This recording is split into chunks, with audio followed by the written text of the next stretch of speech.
Okay, next topic है acidity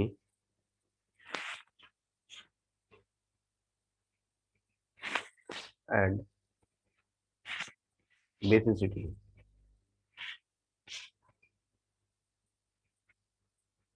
ठीक है बेटा।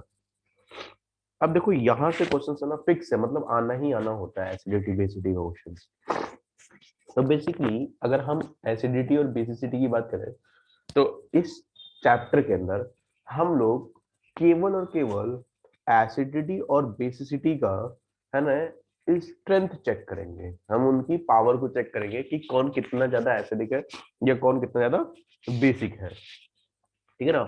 और उनको फिर उनकी पावर के बेस पे, उनकी स्ट्रेंथ के बेस पे हमें ऑर्डर में सेट करना होता है। ये हमारा इस चैप्टर का काम होता है। ठीक है ना।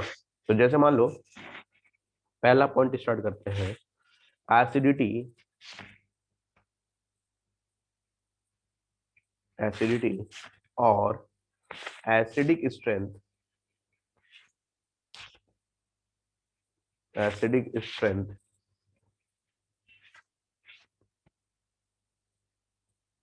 एसिडिक स्ट्रेंथ और acidic nature. Acidic nature.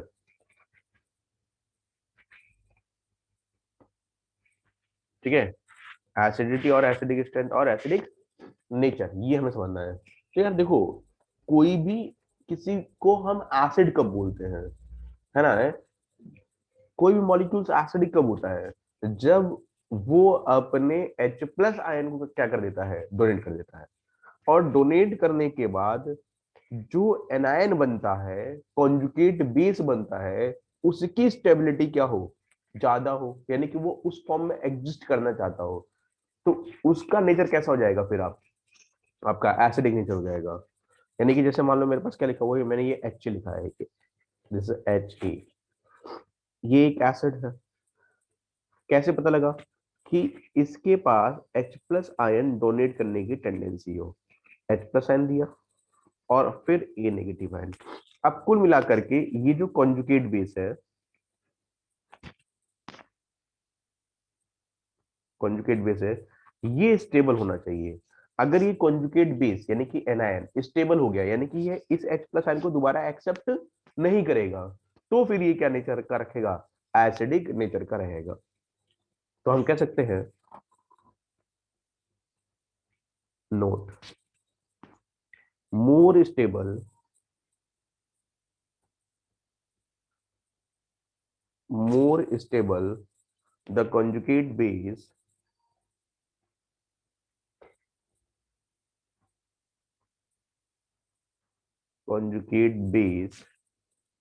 that means what, बताओ, A negative, more will be the will be the forward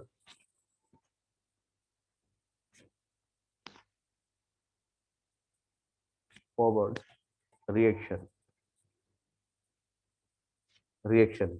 which result more acidic nature।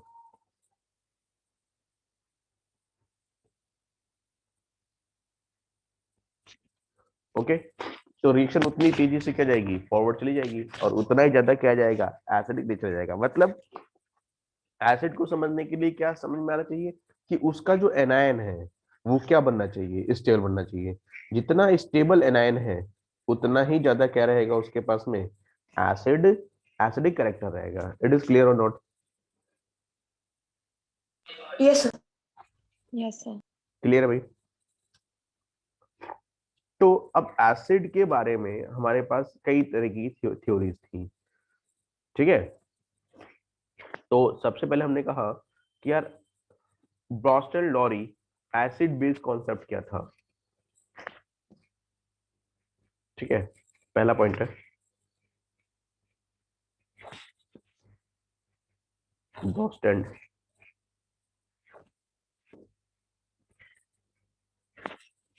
Lorry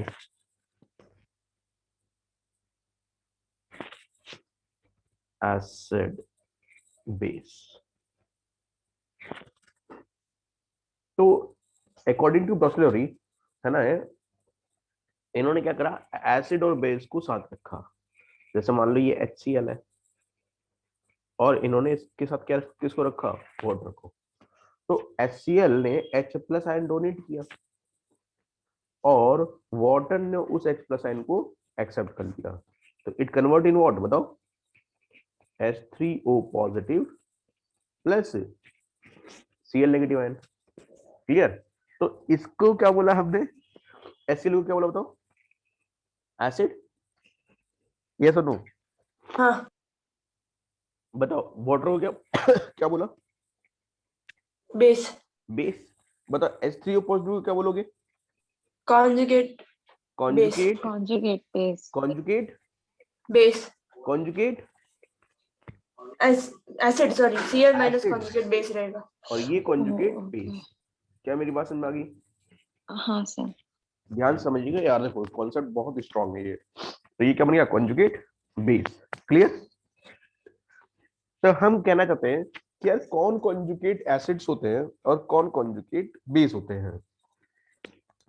तो अकॉर्डिंग टू ब्रॉस्टन लॉरी, ब्रॉस्टन के अकॉर्डिंग है ना, कॉन्जुगेट एसिड कौन, तो conjugate acid वो which have strong tendency to donate what, बताओ। Conjugate base जो accept करने की टेंडेंसी रखता जो H प्लस आयन को एक्सेप्ट करने की टेंडेंसी रखते हैं। और कॉन्जुगेट एसिड कौन, ओ सॉरी, ब्रॉस्टन एसिड कौन, है। ब्रास्टर एसिड जो H प्लस आयन को डोनेट करने का बहुत डोनेट स्ट्रॉन्ग Donate करने की टेंडेंसी। टेंडेंसी करना। रखते हैं। क्लियर ना। तो अब इसी पॉइंट को लिख रहे हैं, ध्यान समझिएगा। सबसे पहले बात करें ब्रॉस्टन एसिड।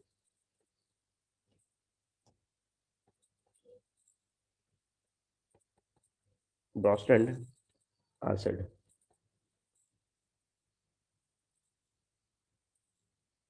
तो इसमें क्या आ जाएगा, ब्रॉस्टन बेस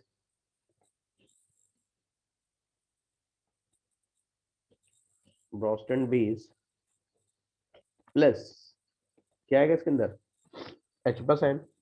फॉर एग्जाम्पल जैसे फर्स्ट वाले की बात करेंगे,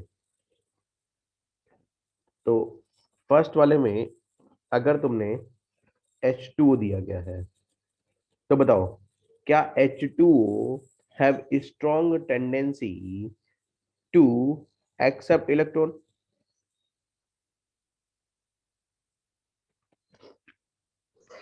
एक्सेप्ट इलेक्ट्रॉन की H plus H plus ion मतलब प्रोटॉन। यस। ओके।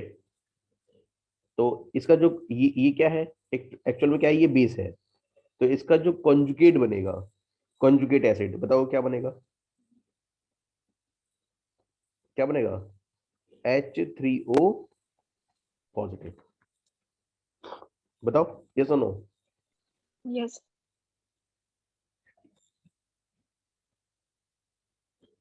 दूसरा कौन सा है, NH3।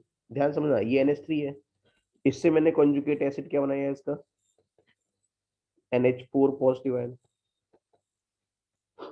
और इसमें मैंने बनाया थर्ड ROH। अगर ROH H plus ion accept करता है तो कॉन्जुगेट एसिड कौन कौन होगा इसका, बताओ। सर आप लिख रहे हैं सर? यस बेटा, सर नहीं आ रहा sir. Wait. So it's just frozen. हाँ sir, that's frozen on Bronsted acid.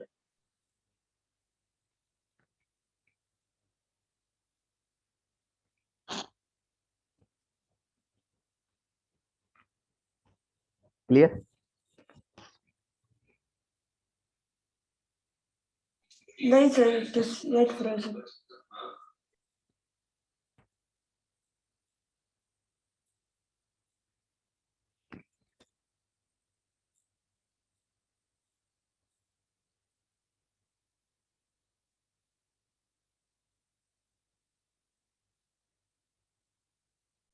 Okay, now next is what.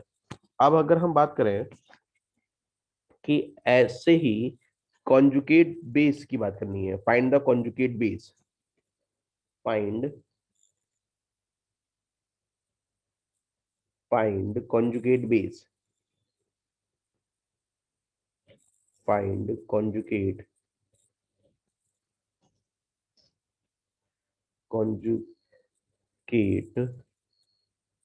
Base. तो कॉन्जुगेट बेस बनाना है आपको। बताओ, अगर मैं फर्स्ट H2O का कॉन्जुगेट बेस बनाऊं तो बताओ क्या बनेगा कॉन्जुगेट बेस, बोलो जल्दी OH से। Minus OH negative ion. बताओ, अगर NH3 का कॉन्जुगेट बेस बनाऊं तो क्या बनेगा, NH2 माइनस बताओ नेक्स्ट। अगर अल्कोहल का कॉन्जुगेट बेस बनाऊं तो क्या बनेगा, RO माइनस नेक्स्ट।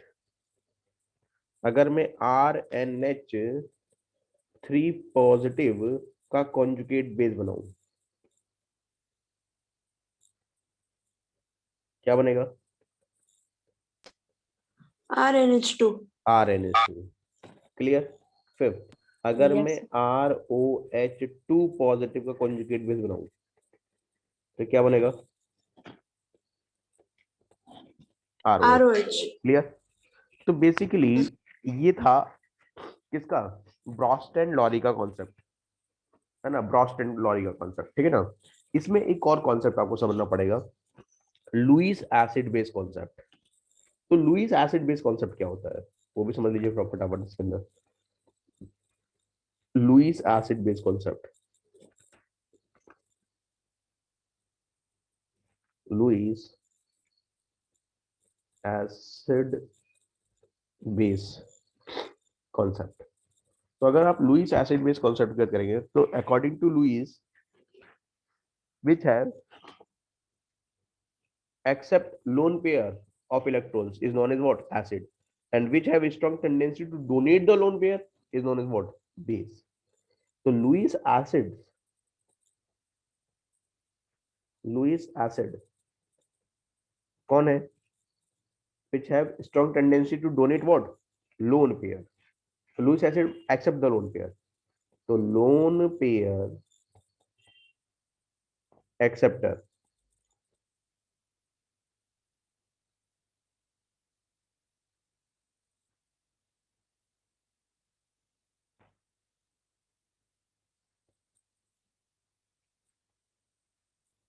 और लुईस बेस कौन होगा,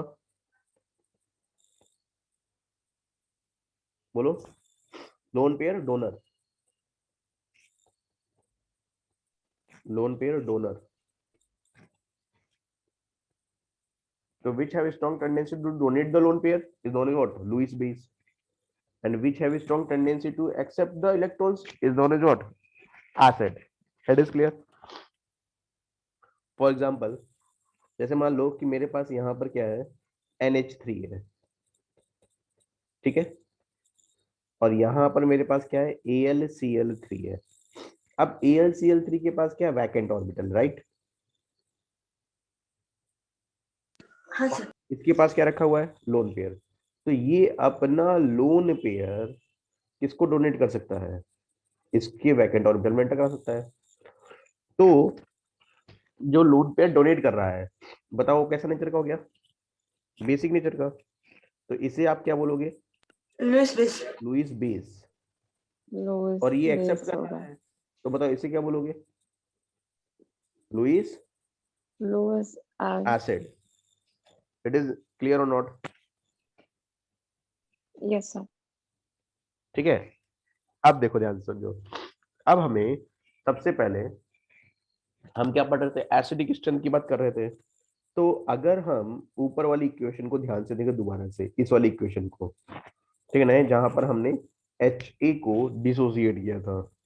तो आपने एक चैप्टर पढ़ा है केमिकल इक्विलिब्रियम या आयनिक इक्विलिब्रियम। तो हमने वहां क्या दिखा बताया था आपको, वहां पर हमने एसिड बेस की कॉन्सेंट्रेशन टर्म को समझाया था।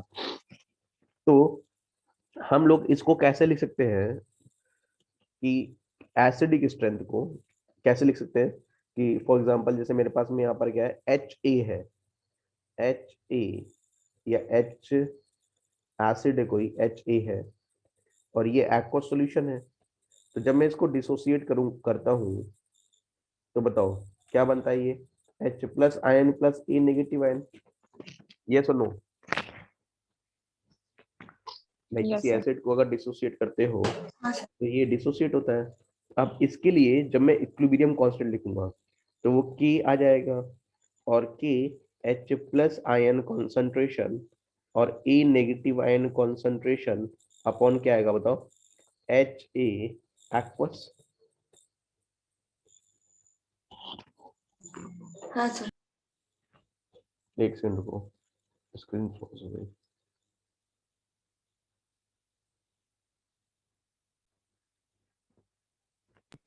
तो हाँ बताओ सर. ये क्या था आपके पास में, के था।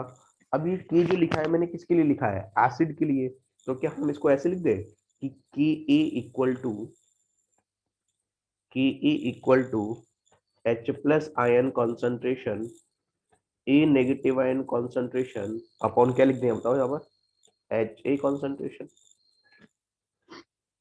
बोलो यस और नो। तो Yes, sir. हम के ए क्या कह यस। सकते हैं, हम ऐसा लिखते हैं कि एसिडिक स्ट्रेंथ जो होती है, acid strength directly proportional to Ka and inversely proportional to pKa। ठीक है ना, ये जितना ज्यादा Ka इंक्रीज करेगा उतना ही ज्यादा क्या होगा, एसिडिक स्ट्रेंथ आ जाएगा। बोलो ये सुनो। और अगर किसी का Yes, sir. Ka ज्यादा होगा तो उसका pKa क्या हो जाएगा, कम हो जाएगा। ठीक है भाई। तो relatively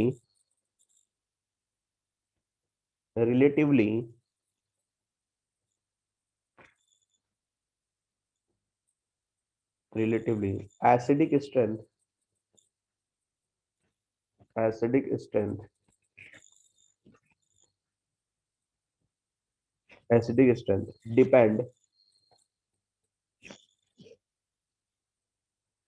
depends upon stability of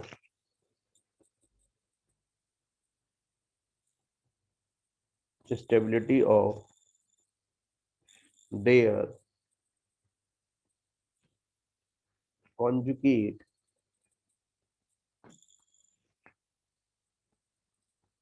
base। ठीक है ना, जितना ज्यादा आपका कॉन्जुगेट बेस स्टेबल होगा यानी कि एनायन पार्ट स्टेबल होगा, मॉलिक्यूल्स की स्टेबिलिटी उतनी क्या होगी, ज्यादा हो जाएगी। ठीक है। अब बात करते हैं ऑर्डर की। Yes, sir. ठीक है, अब जो मैं ऑर्डर दे रहा हूँ उसको सभी लोग मतलब आपको ध्यान से याद रखना है इसको। ऑर्डर ऑफ एसिड्स,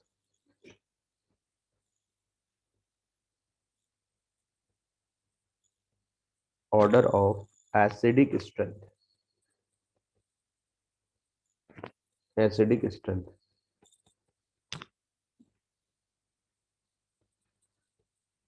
देखो ध्यान से एक बात समझो, एनाइन की स्टेबिलिटी बहुत इंपॉर्टेंट रोल प्ले करती है। जितना ज्यादा स्टेबल एनाइन होगा, H प्लस आयन के अटैक करने की टेंडेंसी उसके ऊपर उतनी कम होगी, और उतना ही ज्यादा उसका H प्लस आयन सॉल्यूशन में रहेगा और उतना ही ज्यादा एसिडिक नेचर आएगा। तो सबसे ज्यादा एसिडिक होता है H3O पॉजिटिव। ये H3O पॉजिटिव जो होता है ना, ये मिनरल एसिड है, मिनरल एसिड। इसके बाद नंबर आता है बेंजोइक एसिड का, उसके बाद नॉर्मल एसिड्स का, फिर कार्बोनिक एसिड का, देन फिनॉल का। लगभग ये बराबर होता है इसके RnH3 पॉजिटिव के। देन आता है water, then alcohol, then alkyne, then ammonia, then alkene and then alkene. तो ये ऑर्डर होता है हमें हमारे पास किसका, एसिडिक नेचर का। अब इसमें दो जगह देखो प्रॉब्लम है, ठीक है ना। दो जगह प्रॉब्लम कहाँ कहाँ है। एक प्रॉब्लम तो तुम्हें यहाँ मिलेगी थोड़ा सा समझने के लिए, इस जगह पर, और एक प्रॉब्लम है इस जगह पर। इस जगह पर दो जगह प्रॉब्लम है। तो इन दोनों प्रॉब्लम को पहले समझ लेते हैं कि क्या प्रॉब्लम है।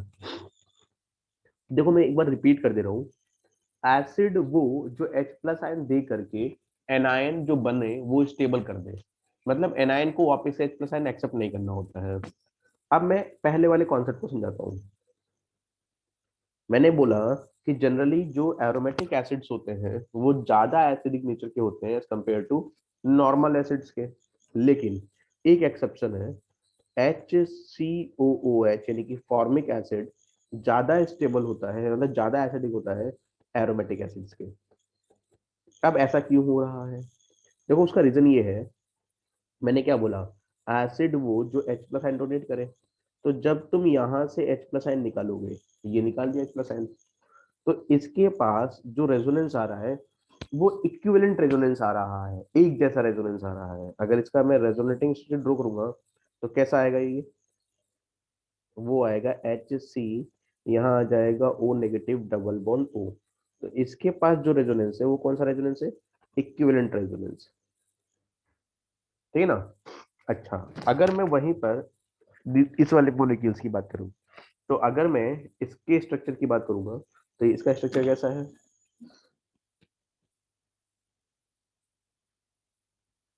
बेंजोइक एसिड की बात करोगे तो after the removing H plus ion, अगर आप इसमें से H प्लस आयन निकाल देते हो तो ये कन्वर्ट हो जाएगा C double bond O, O negative and benzene ring. अब देखो ध्यान से, इसमें इसमें दो प्रॉब्लम है। एक तो क्या है कि ये रेजोनेंस कर रहा है, ये बॉन्ड टूटेगा तो यहाँ नेगेटिव कार्बन का पॉजिटिव आएगा, तो ये रेजोनेंस कर सकता है इसके साथ, लेकिन सम टाइम ये डबल बॉन्ड भी तो इसके साथ रेजोनेंस कर सकता है। तो यानी कि इसके लिए यहाँ पर कार्बन क्या कर सकता है, क्रॉस कॉन्जुगेशन कर रहा है। ये सुनो, ये सुनो, बोलो बेटा। Yes, sir. तो क्रॉस कॉन्जुगेशन क्या करेगा, एनायन की स्टेबिलिटी को क्या करेगा, कम करेगा। और अगर एनायन की स्टेबिलिटी कम होगी तो उसका एसिडिक नेचर क्या कर जाएगा बताओ, डिक्रीज होएगा। इसलिए जनरली है ना बेंजोइक एसिड ज्यादा एसिडिक होते हैं एसिड्स के, लेकिन फॉर्मिक एसिड ज्यादा एसिडिक होता है बेंजोइक एसिड के। क्यों, क्योंकि फॉर्मिक एसिड के पास इक्विवेलेंट रेजोनेंस मिलता है, जबकि बेंजोइक एसिड के पास कौन सा रेजोनेंस होता है, क्रॉस रेजोनेंस होता है। It is clear. अरे अरे Yes, सुनो, हाँ सर, तो मतलब sir formic acid is more stable, more acidic. More acidic, right. हाँ, अगर स्टेबिलिटी बोलनी है तो उसके एनायन को बोलो कि फॉर्मेट हाँ, आयन जो होता है, formate formate is ion is more more stable, stable as compare to benzoate ion benzoate due ion, to ठीक। Equivalent resonance, due to equivalent resonance. It is clear, clear है भाई। Yes sir. अच्छा, दूसरा example जो ध्यान रखना है, दूसरी जो एक्सेप्शन प्रॉब्लम ध्यान रखनी है, वो है वाटर के साथ। वाटर और अल्कोहल में जनरली क्या होता है कि वाटर जो होता है ना वो ज्यादा एसिडिक नेचर का होता है, किसके रेस्पेक्ट में, अल्कोहल के रेस्पेक्ट में। लेकिन मिथाइल अल्कोहल का एसिडिक नेचर किससे ज्यादा होता है, वाटर से ज्यादा होता है। ये बात भी आपको ध्यान रखनी है। क्या मेरी बात समझ आ रही है, हाँ, sir. हाँ, ठीक है ना। अब बात करनी है कि कौन कौन से फैक्टर हैं जिससे मैं एनायन को स्टेबल देख सकता हूँ। भाई अगर मुझे एनायन को स्टेबल देखना आ जाए, नेगेटिव चार्ज को स्टेबल देखना आ जाए, तो मैं उसके एसिडिक नेचर को आसानी से एक्सप्लेन कर सकता हूँ।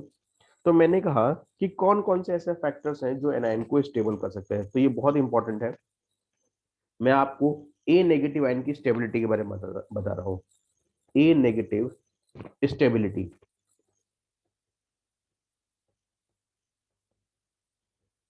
तो देखो ए नेगेटिव स्टेबिलिटी पहला फैक्टर क्या है, depends on electron negativity of, अरे यार, फिर चलेगी स्क्रीन। देखो कॉन्सेप्ट क्या है इसके अंदर, यहाँ भी सर यहाँ पे एसपी का हम लोग वो देखेंगे इलेक्ट्रोनेगेटिविटी। H प्लस आयन निकाल लो, अच्छा H प्लस आयन निकाल लो, H प्लस आयन निकाल लो, निकाल लिया। यहाँ आएगा CH3 नेगेटिव, यहाँ आएगा CH triple bond C negative, यहाँ OH नेगेटिव और यहाँ NH2 नेगेटिव। NH2 आएगा। अब बताओ सबसे ज्यादा नेगेटिव चार्ज किसके ऊपर स्टेबल है, बताओ थर्ड वाले के ऊपर। ओके ऊपर हाँ। थर्ड वाले के बाद किसके ऊपर आएगा, सेकंड वाले के ऊपर। क्यों, Second सेकंड वाला कार्बन जो है ना वो sp का है और sp की इलेक्ट्रॉनिटी कितनी होती है 3.25, वो नाइट्रोजन से ज्यादा होती है। तो इसके बाद नंबर किसका जाएगा, फोर्थ का, और फोर्थ के बाद नंबर किसका आ जाएगा, फर्स्ट का। बोलो भाई। सर एक सेकेंड। अच्छा हाँ समझ आया। बोलो बेटा। हाँ ओके सर। सर। नेक्स्ट, अब बात करते हैं, तो जो पहले दोनों क्वेश्चन है उसके रीजन क्या देंगे, answer is according two electron negativity. Electron negativity. Clear है। हाँ sir. Answer is according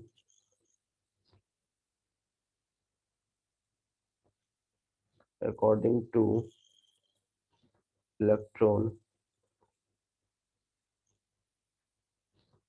negativity.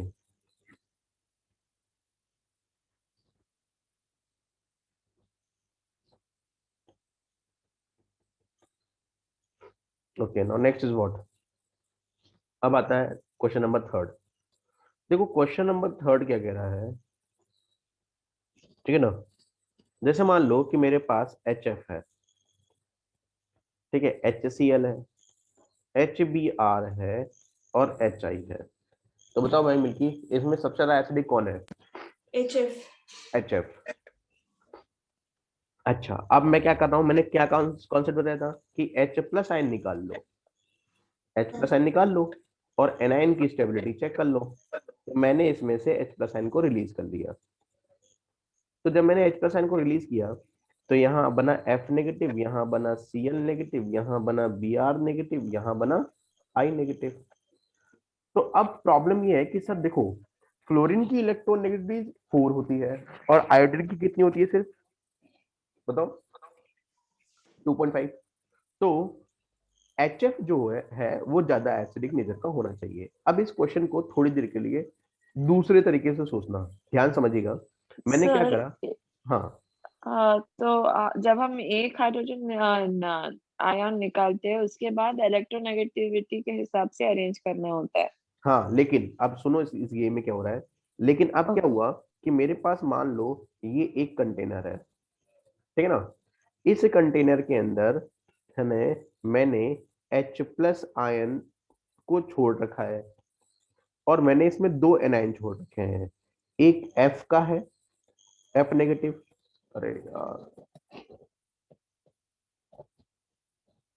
हाँ तो इसमें मैंने F नेगेटिव छोड़ रखा है, ये रहा, है ना, यहाँ लोन पे रखा हुआ है इसके पास।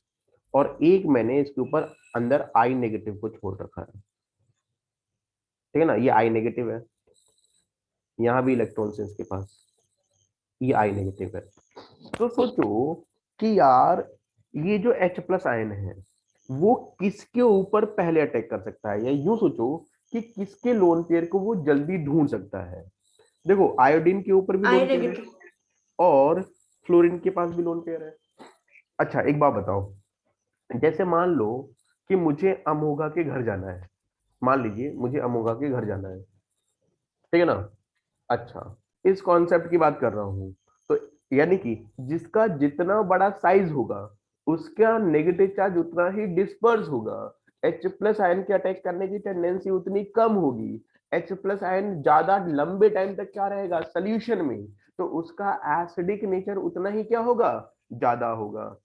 क्या मेरी बात समझ में आ रही है। तो साइज डोमिनेटिंग फैक्टर होता है किसके ऊपर, इलेक्ट्रॉन नेगेटिविटी के ऊपर।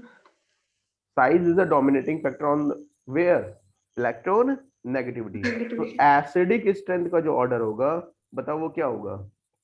तो HI सबसे ज्यादा रहेगा फिर हमारा आंसर क्या आया था? HF आया था। सर। पर मेरे को डाउट है सर। यस बोलिए। सर ये क्या था इसको, हम पीरियोडिक टेबल जब हम लोग कर रहे थे हम्म तो उसमें बोल